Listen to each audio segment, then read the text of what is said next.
인간의 지혜보다 높은 하나님의 말씀이라는 제목을 가지고 바울의 전도여행 9번째 말씀을 나누고자 합니다. 바울은 바리새파의 유명한 율법학자인 가말리엘 문화에서 교육을 받았던 자였습니다. 그는 유대인들이 최고로 인정하는 교육을 받았으며 가말리엘의 수제자였기 때문에 유대교 랍비의 후계자로 지목되기도 했습니다. 하지만 바울은 예수님을 만난 이후에 지금까지 힘들게 쌓아왔던 세상의 조건들을 배설물처럼 버리고 그리스도를 전하기로 결심했습니다. 물론 바울이 쌓았던 세상적인 지혜들은 그가 복음을 더 풍성하게 전할 수 있는 귀한 도구로 사용되었습니다. 그러나 하나님의 말씀이 인간의 지혜보다 위에 있다는 사실을 분명히 깨달았기 때문에 그는 복음을 전하는 수단으로만 사용했습니다. 고린도전서 2장 4절에서 5절에 내 말과 내 전도함이 설득력 있는 지혜의 말로 하지 아니하고 다만 성령의 나타나심과 능력으로 하여 너희 믿음이 사람의 지혜에 있지 아니하고 다만 하나님의 능력에 있게 하려 하였노라. 세상적인 지혜를 전할 때는 화려하고 인간적인 말들이 필요할지 모르지만 복음의 말씀은 결코 그렇지 않습니다. 왜냐하면 인간적인 말들이 복음을 가로막음으로써 그리스도의 십자가가 헛될 수 있기 때문입니다. 그렇기 때문에 바울 역시 오직 성령의 능력과 인도하심에 의지하여 하나님의 말씀을 전했습니다. 이처럼 저희들에게 구원을 허락하시는 믿음은 인간의 지혜가 아닌 하나님의 능력으로만 얻을 수 있습니다. 사도행전 17장 11절에서 12절에 베레아에 있는 사람들은 데살로니가에 있는 사람들보다 더 너그러워서 간절한 마음으로 말씀을 받고 이것이 그러한가 하여 날마다 성경을 상고하므로 그 중에 믿는 사람이 많고 또 헬라의 귀부인과 남자가 적지 아니하나. 바울은 데살로니가에서 복음을 전하다가 유대인들의 박해로 그 지역을 떠날 수밖에 없었습니다. 하지만 야손을 비롯한 믿음의 형제들이 바울을 전적으로 도왔기 때문에 데살로니가를 벗어나 베레아 지역으로 갈 수 있었습니다. 베레아는 마케도니아 주의 성읍이며 로마 제국이 나는 4개의 행정구역 중 3구역의 수도입니다. 베레아는 올림포스 산으로 둘러싸여 있는데 높이가 약 3,000m로서 그리스에서 가장 높은 산으로 알려져 있습니다. 그래서 그리스 신화에서는 제우스를 비롯한 올림포스 신들이 사는 곳으로 전해지고 있습니다. 베레아는 농업과 금속 세공업 등이 발달하여 비교적 번화한 도시였지만 역사적으로나 정치적으로는 그렇게 중요한 지역이 아니었습니다. 하지만 베레아 사람들이 복음을 받아들이는 것은 남달랐습니다. 데살로니가 교인들도 많은 지역에 믿음의 본을 보였지만 베레아 사람들은 그들보다 더 고귀한 성품으로 복음을 받아들였기 때문입니다. 그들은 간절한 마음으로 말씀을 받았고 그 말씀을 날마다 묵상하며 심령 가운데 잘 새겼습니다. 이처럼 그들이 옥토와 같은 심령을 가질 수 있었던 것도 하나님께서 주신 귀한 은혜였습니다. 복음의 말씀을 듣는다고 해도 이를 받을 만한 마음밭이 준비되어 있지 않다면 그 말씀은 사라져버릴 수 있기 때문입니다. 저희들도 하나님께서 복음의 씨앗이 잘 자랄 수 있도록 잘 자랄 수 있는 심령을 허락하셨기 때문에 하나님의 말씀을 받아들일 수 있었습니다. 하지만 매일의 삶 속에서 이 심령의 밭을 일구지 않는다면 묵은 땅이 될 수밖에 없습니다. 그렇기 때문에 끊임없이 마음밭의 돌을 골라내며 생명수와 같은 말씀으로 메마르지 않게 해야 하나님께서 허락하신 옥토와 같은 심령을 유지할 수 있는 것입니다. 바울은 데살로니가에서는 도망치듯 나왔지만 베레아에서 말씀을 귀하게 맞는 사람들을 만날 수 있었고 그로 인해 마음의 위안을 얻었을 것입니다. 하지만 데살로니가에 있던 유대인들은 바울이 베레아에서 복음을 전한다는 소식을 듣자 이를 방해하기 위해 또다시 불량배들을 이용해 문제를 일으켰습니다. 사도행전 17장 14절에서 15절에 형제들이 곧 바울을 내보내어 바닷까지 가게 하되 실라와 디모데는 아직 거기 머물더라. 바울을 인도하는 사람들이 그를 데리고 아덴까지 이르러 그에게서 실라와 디모데를 자기에게로 속히 오게 하라는 명령을 받고 떠나니라. 유대인들의 박해로 더 이상 베레아에 머물 수 없었던 바울은 바다로 나가 아덴으로 떠났습니다. 그리고 이때부터 함께 사역을 감당했던 실라와 디모데와는 잠시 이별의 시간을 갖게 되었습니다. 실라와 디모데는 베레아에 남아 사역을 감당하고 바울만 홀로 배를 타고 아덴으로 떠나게 된 것입니다. 바울은 아덴에 도착한 후에 자신을 인도해준 믿음의 사람들에게 실라와 디모데를 빨리 보내달라는 부탁을 했습니다. 그렇게 실라와 디모데를 기다리던 바울은 아덴을 둘러보다가 분노할 수밖에 없었습니다. 왜냐하면 그 지역이 우상으로 가득했기 때문입니다. 그래서 바울은 실라와 디모데를 다시 만나기까지 홀로 복음을 전하기로 결심했습니다. 아덴은 현재 그리스의 수도이자 최대 중심 도시인 아테네입니다. 아테네를 알아보기 위해서는 우선 그리스 신화에 나오는 아테나 여신을 먼저 살펴봐야 합니다. 그 이유는 아테나 여신이 오래전부터 아테네의 수호신이었으며 아테네라는 도시 이름도 이 여인의 이름으로부터 유래되었기 때문입니다. 그리스 신화에서 아테나는 제우스 신의 딸로서 전쟁과 지혜의 여신으로 알려져 있지만 직물이나 요리 그리고 의술을 관장하는 신이기도 했습니다. 전쟁의 여신이기 때문에 투구와 갑옷을 입고 손에는 창과 방패를 든 여전사의 모습을 하고 있지만 정작 전쟁을 싫어하는 여신이었습니다. 그리스 신화에서는 아레스라는 또 다른 전쟁의 신이 있는데 그는 전쟁의 광란과 학살, 파괴적인 면을 가지고 있었던 반면에 아테나는 전략과 방어를 중시하며 평화를 수호하는 여신이었습니다. 고대 아테네 사람들은 그들의 수호신인 아테나를 위해 신전을 세웠는데 그것은 바로 현재 유네스코 세계문화유산 제1호로 지정되어 있는 파르테논 신전입니다.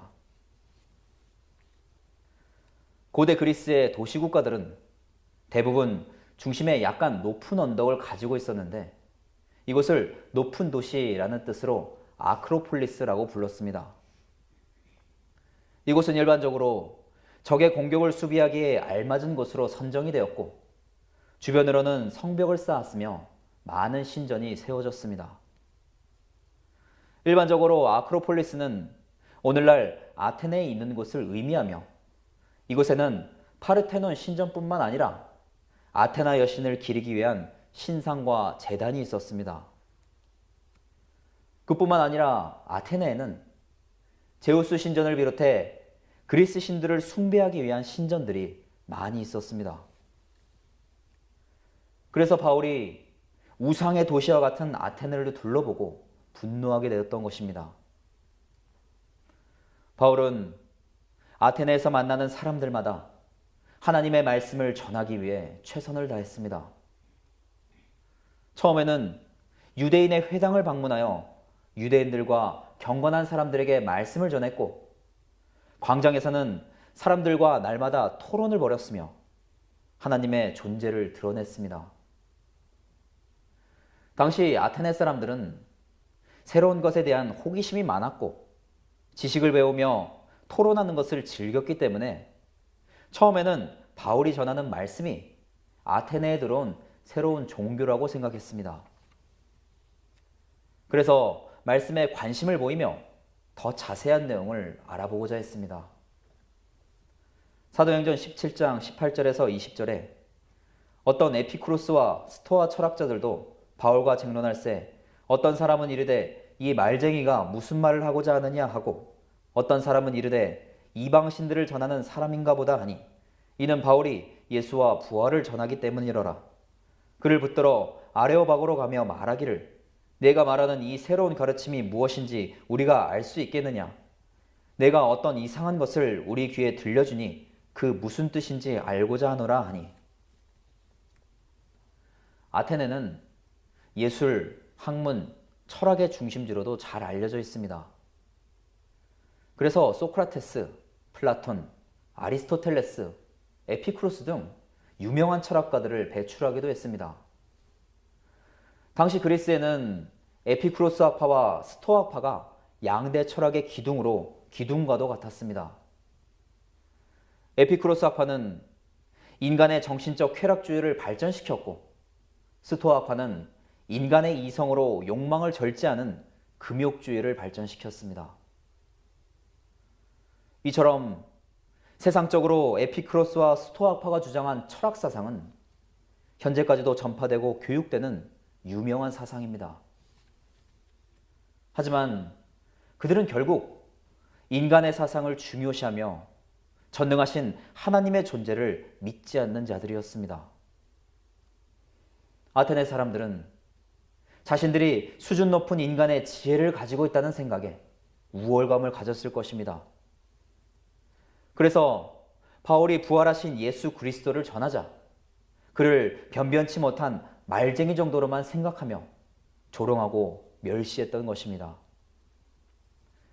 그리고 수많은 우상과 신을 숭배하는 아테네에 그저 새로운 신을 전하기 위해 들어온 한 사람으로만 생각하고 말았던 것입니다. 바울이 만약 자신이 어떠한 교육을 받았는지와 그가 섭렵했던 인간적인 지식들을 전했다면 많은 사람들에게 관심을 받으며 그들을 집중시킬 수 있었을 것입니다. 하지만 그는 인간의 지혜가 복음을 가릴 수 있다고 생각했기 때문에 그렇게 하지 않았습니다. 그리고 자신이 아닌 오직 하나님만을 드러내기 위해 진리 되시는 하나님의 말씀만을 선포했습니다.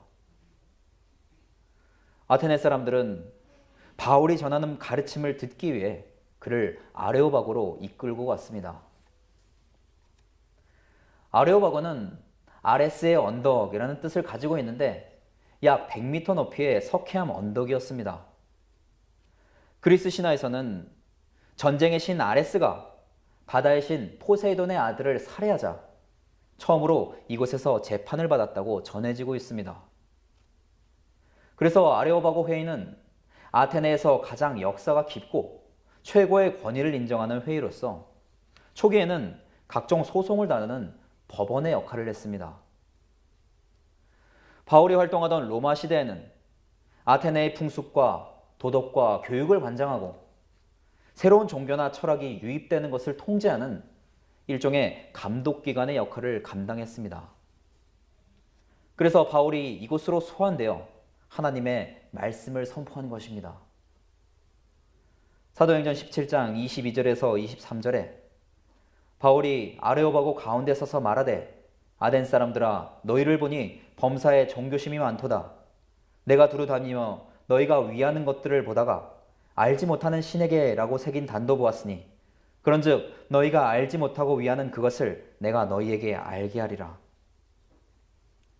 아테네에서는 수많은 철학가들이 배출되었고 아테네 사람들은 그들로부터 인간의 사상을 교육받았지만 마음은 늘 공허하고 불안했을 것입니다. 왜냐하면 인간의 지혜로는 결코 인생에서 만나는 모든 일들을 이해하고 깨달을 수 없기 때문입니다. 그래서 아테네 사람들은 그 불안감을 떨쳐내기 위해 수많은 신과 우상을 믿었을지도 모릅니다.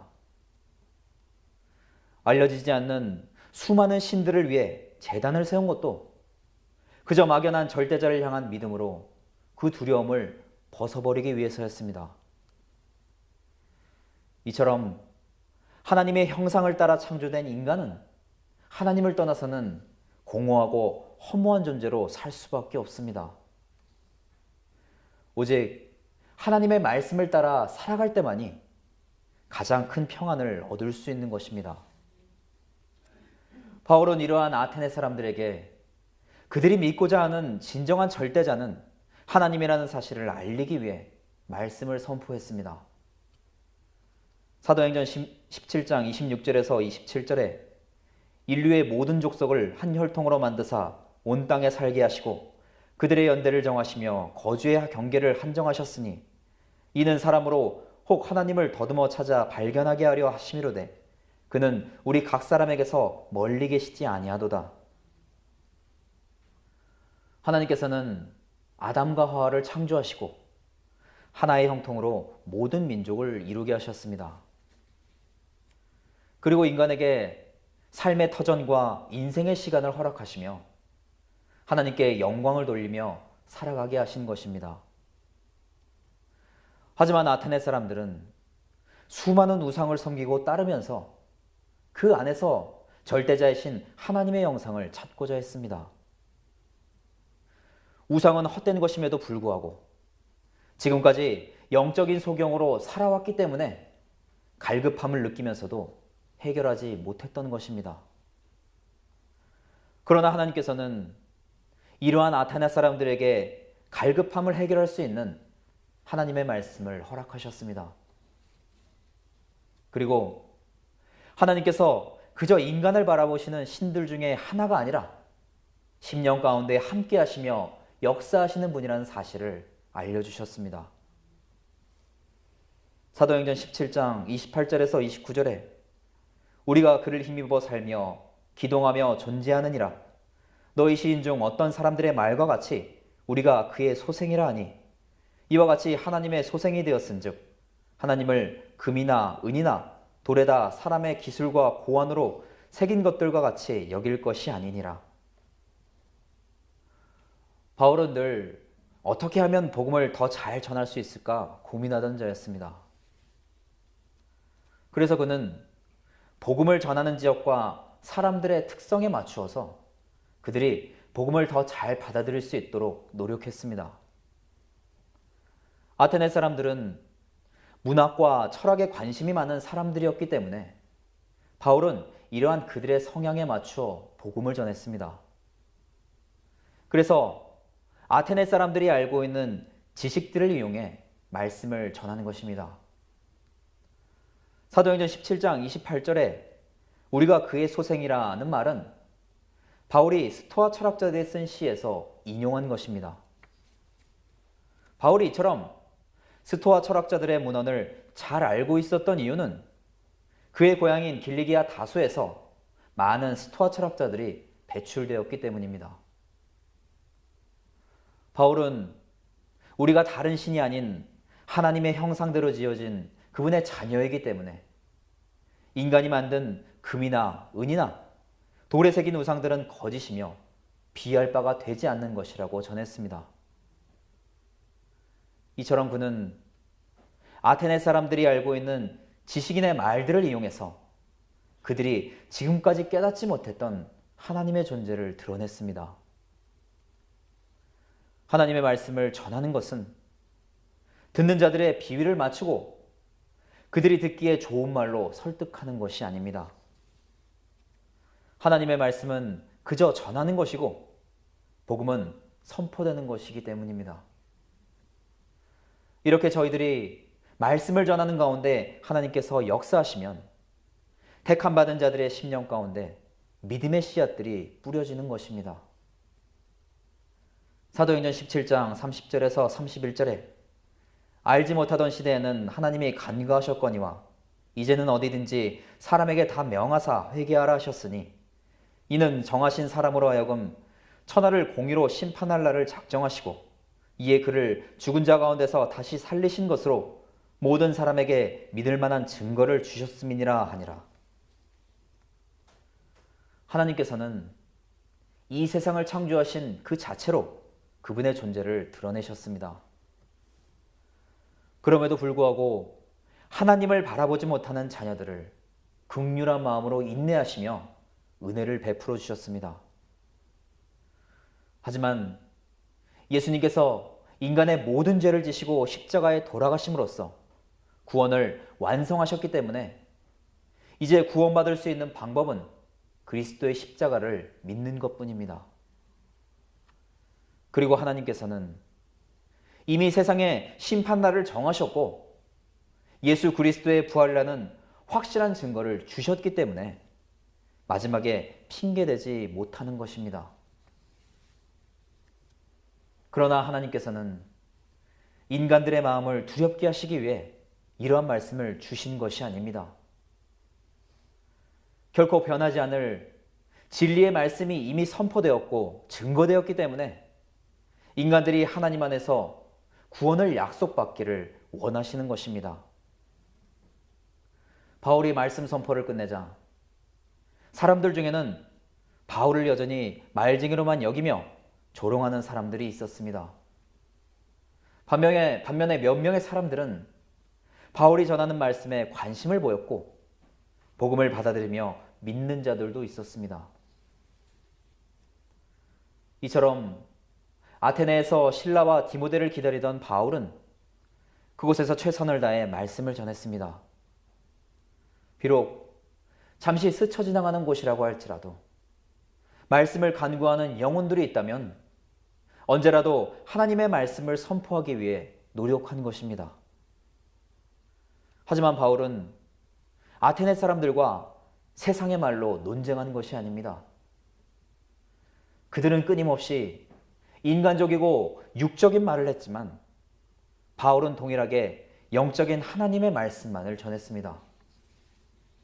그래서 복음을 받아들이고 믿는 자들이 생겨난 것입니다.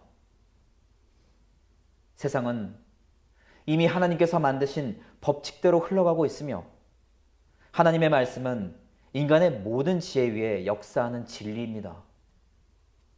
그렇기 때문에 이러한 진리를 믿고 있는 저희들은 결코 세상을 두려워하거나 걱정할 필요가 없습니다. 진리 되시는 그리스도를 믿고 살아가는 자녀로서 세상을 향해 담대하게 복음을 전하며 살아가시기를 간절히 부탁을 드립니다.